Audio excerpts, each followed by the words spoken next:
जन्मदिनमिदम् अयि प्रिया सखे सन्तनोतु ते सर्वदा मुदं प्रार्थयामहे भव सतायुषी ईश्वरः सदा त्वां च रक्षतु पुण्यकर्मणा कीर्तिमज्जया जीवनं तव भवतु सार्थकं जीवनं तव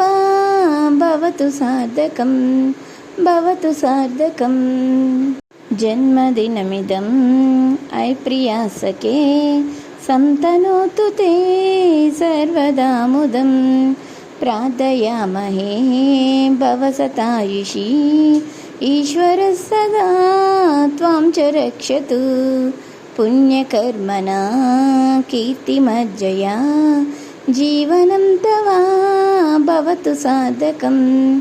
जीवनं तव भवतु सार्थकं भवतु सार्थकम्।